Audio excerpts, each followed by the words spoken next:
ଜୟ ଜଗନ୍ନାଥ ସାଙ୍ଗମାନେ, ପ୍ରଥମ ଥର ପାଇଁ ମୁଁ ଗୋଟାଏ ନବୀନ ପାଣ୍ଡୁ ଆଉ ସୁଲି ଗପ ଶୁଣୁଛି।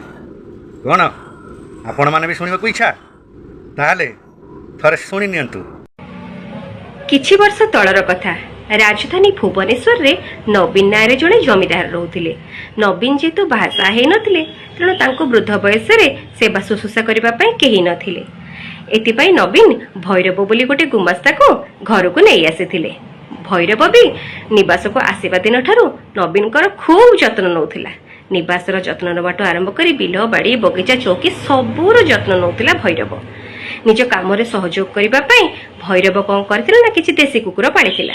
ତାଙ୍କ ଭିତରେ ଗୋଟେ ମାଇକୁତି ଥିଲା, ନାଁ ତାର ଥିଲା ସୁଲି। ଭୈରବ ବି ଅନେକ ସମୟରେ ନିଜ କୁକୁରମାନଙ୍କୁ ମ୍ୟାରିଗୋଲ୍ଡ, ଆମ୍ପ୍ରୋ, ବ୍ରିଟାନିଆ ଏମିତି ବିଭିନ୍ନ ବିସ୍କେଟ୍ ଦେଉଥିଲା।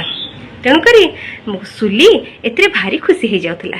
ମାଲିକଠୁ ଭିନ୍ନ ରକମର ବିସ୍କୁଟ ଖାଇ ଖାଇ ସେ ଚାହୁଁଥିଲା ମାଲିକର ଆହୁରି ବିଶ୍ୱସ୍ତ ହେବା ପାଇଁ, ନିକଟତର ହେବା ପାଇଁ। ସେଥିପାଇଁ ନବୀନ ନିବାସ ବାଟ ଦେଇକିରି ଯିଏ ଚାଲିକି ଯାଉଥିଲା, ସୁଲି ତାକୁ ଗୋଡ଼େଇ ଗୋଡ଼େଇ ଭୁକୁଥିଲା। ଯିଏ ଗାଡ଼ି ନେଇକି ଯାଉଥିଲା, ସୁଲି ତାକୁ ବି ଭୁକୁଥିଲା। କହିବାକୁ ଗଲେ ନିବାସର ରେଡିୟସ୍ ଭିତରେ ଯିଏ ବି ଯାଉଥିଲା, ସୁଲି ତାକୁ ଭୁକାଭୁକି କରୁଥିଲା।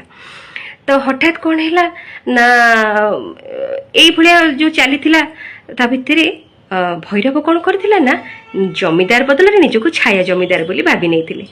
ଭୈରବର ଏଇ ପ୍ରକାର ଗୁଣ ଦେଖି ନିବାସରେ ଯେଉଁମାନେ ତାଙ୍କର ନବୀନଙ୍କର ନିକଟତର ଥିଲେ ତାଙ୍କୁ ଭଲ ଲାଗିଲାନି। ସେମାନେ ବି ଜାଣିଥିଲେ ନବୀନ ବାହାସାହା ହେଇନାହିଁ, ତାଙ୍କର ଆଗକୁ ପଛକୁ କେହି ନାହିଁ।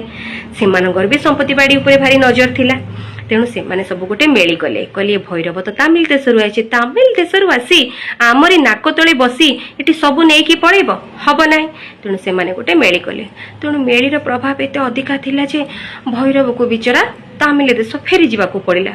କିନ୍ତୁ କୋଉଠି ନବୀନ ନିବାସର ଭୋଗ ବିଳାସ, କୋଉଠି ତାମିଲ ଦେଶର ଭୋଗ ବିଳାସ। ଯାହା ହେଲେ ବି ଏଠି ନିବାସରେ ସେ ଛାୟା ମାଲିକ ତ ଥିଲା ନା। ତେଣୁ ସେପଟେ ଭୈରବକୁ ଶାନ୍ତିରେ ତାମିଲ ଦେଶରେ ନିଦ ହେଉନଥିଲା। ଏପଟେ ବି ଯେଉଁ କୁକୁରମାନଙ୍କୁ ଭୈରବ ପାଳିଥିଲା ସେମାନଙ୍କୁ ବି ଭଲ ଲାଗୁନଥିଲା। କାହିଁକିନା ନବୀନ ତ ନିଜେ ବୁଢ଼ା ହେଇଯାଇଥିଲେ, ନିଜର ଯତ୍ନ ନେଇ ପାରୁନଥିଲେ। ଆଉ ଏ ଦୋଷୀ କୁକୁର ଗୁଡ଼ାଙ୍କର ଯତ୍ନ କିଏ ନେବ? ତ ଏଇ ଭିତରେ ଥରେ ଭୈରବ କ'ଣ କଲା, ତା ସ୍ତ୍ରୀକୁ ଡାକିଲା। କହିଲା, ଦେଖ ମୁଁ ତ ସେଠି ଯେ ଏତେ କରିକି ସେବା କରିକି ଆସିଲି, ଯେତେ ଯାହା ହେଲେ ବି ବୁଢ଼ାଙ୍କର ଆଗକୁ ପଛକୁ କେହି ନାହିଁ। ଆମକୁ ତାଙ୍କରି ପାଖରେ ରହି ତାଙ୍କରି ମନ କିଣିଲେ କି ଜାଣିଲା କାଲିକି ସବୁ କିଛି ଆମକୁ ମିଳିଯିବ।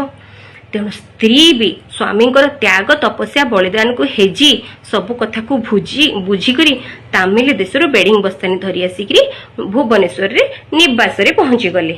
ମାଲିକକୁ ନହେଲେ ନାହିଁ, ମାଲିକାଣକୁ ଦେଖି ଯେଉଁ ମାଇକୁତି, ସୁଲି ଆଉ କିଛି ଦେଶୀ କୁକୁର ଯେଉଁ ଖୁସି, ତାଙ୍କ କଥା ଆଉ କୁହନି।